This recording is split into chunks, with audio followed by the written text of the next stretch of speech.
Today we introduce you to a young woman who was gone too soon. She's Maria Pugh. She's our daughter. She died at the hands of her husband this spring at the age of 28. We're not ashamed about what Maria's death was. We're heartbroken. She's one of 6 people dead in domestic violence incidents in Maple Grove in 2020 alone. We didn't want Maria to be remembered as the little Mexican girl that was murdered by her husband in Maple Grove. As family and friends find ways to remember Maria, I wanted to dedicate it to Maria Pugh in her memory, just as something positive in the community. they are also fighting for change. Domestic violence is a very serious problem, and Maple Grove is speaking up and saying that we are going to prevent this, we're going to try and stop this. If you are going through something like this, you're not alone. And listening to what they call Maria's voice. We have a big goal.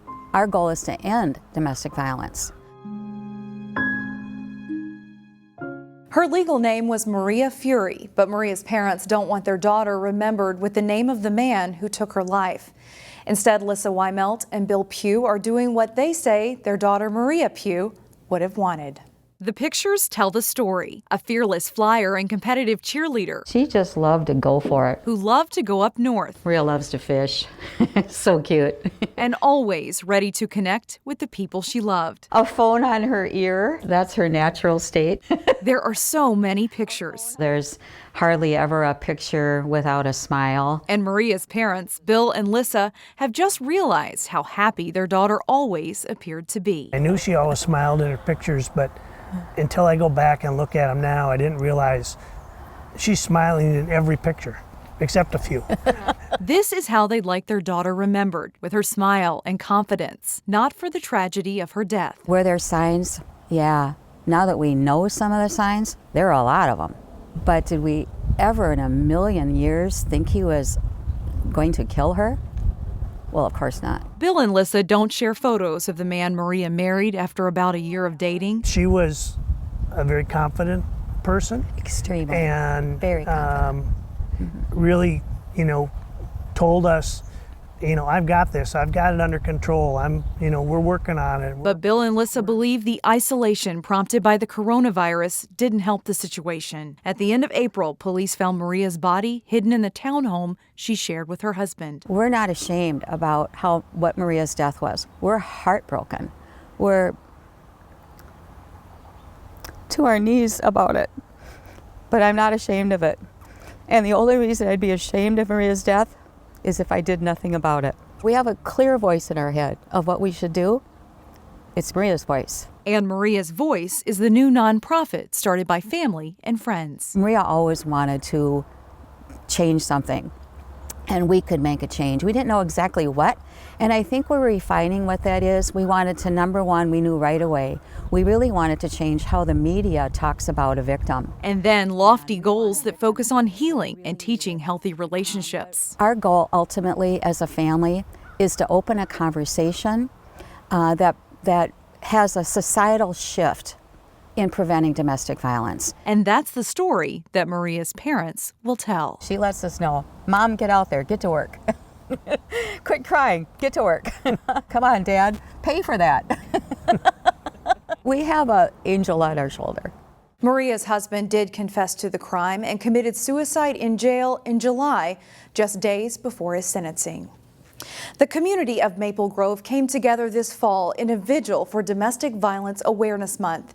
The vigil was dedicated to Maria. We're coming together as a community, and as I said, it's about the victim's voice, but it's also about the community's voice tonight too.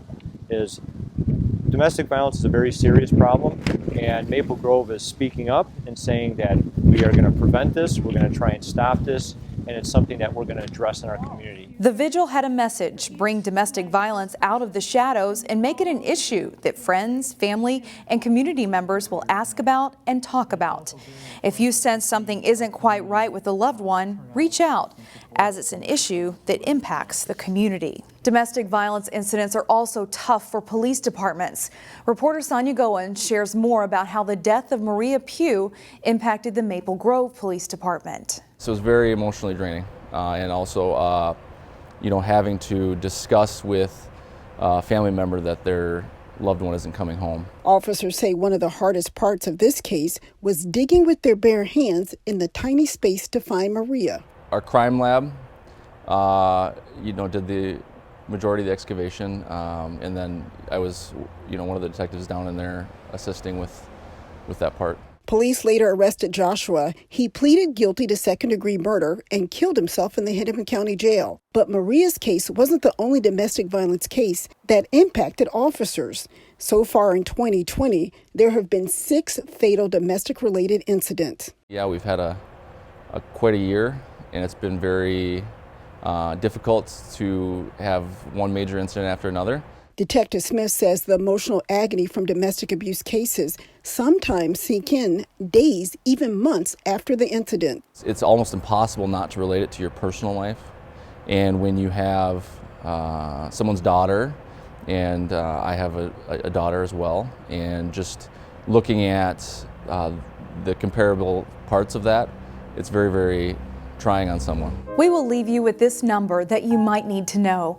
It's the National Domestic Violence Hotline. The number is 1-800-799-SAFE, or visit thehotline.org for resources or to chat.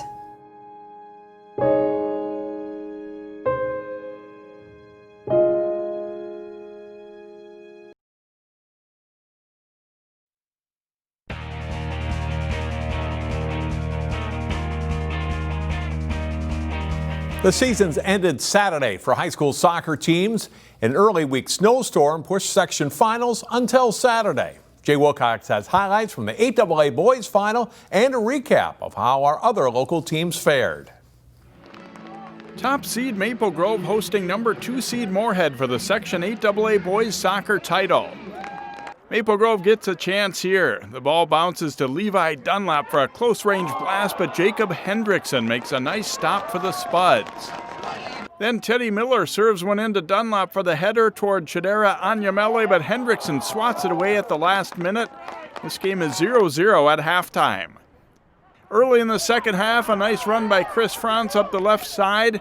He crosses it, and Anyamele gets control and buries it into the open net. 10 minutes into the second half, it's 1-0 Crimson.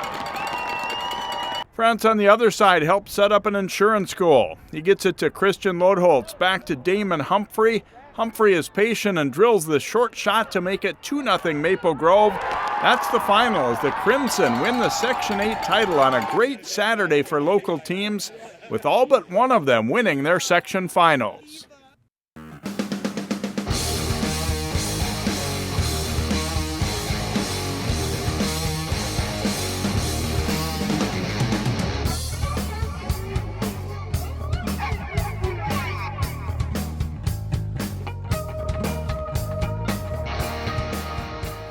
The high school girls swimming and diving season also came to an end on Saturday. The 8-team Section 5AA meet was split into 2 4-team pods for competition because of COVID-19 guidelines. Jason Melillo has more on the second meet of the day, which included the section team champion. With no state swim meet because of the pandemic, Armstrong, Champlain Park, Osseo, and Wayzata wrapping up their seasons in the Section 5AA meet. 200 freestyle, Armstrong Zoe Bresnahan and Wayzata's Erica Schraber do battle, with Schraber getting the win. 50 freestyle, Osseo senior Amber Kroonquist wins with a time of 24.05. 100 butterfly, it's Kroonquist taking gold again as she crushes the field with a winning time of 56.21. Champlain Park has a few really good young swimmers. In the 500 freestyle, Rebels sophomore Lola Sanders gets the win, edging Wayzata's Schraber. 100 backstroke, Wayzata 9th grader Linnea Kalibo gets her second win of the night. She also took gold in the 200 individual medley. Wayzata senior Jenna Marquette wins her second race, taking the 100 breaststroke with a time of 103.74. We talked with seniors Marquette and Kroonquist about swimming in their last high school meet. It honestly didn't hit me that this was my last high school meet until right before the 100 breast, because I went through the whole first half and I was like, oh, it's just another section. It's like, I'll be back next year. And then I honestly got really sad thinking about it. But I was just thinking about like, give it your all, like make your last one as fast as you can. And then I got even more motivated to to bring it home as fast as I could. Honestly, high school season is mainly for your team and getting to swim with your team. So I'm still happy that I swam this season with them, even though we don't get a final meet, really.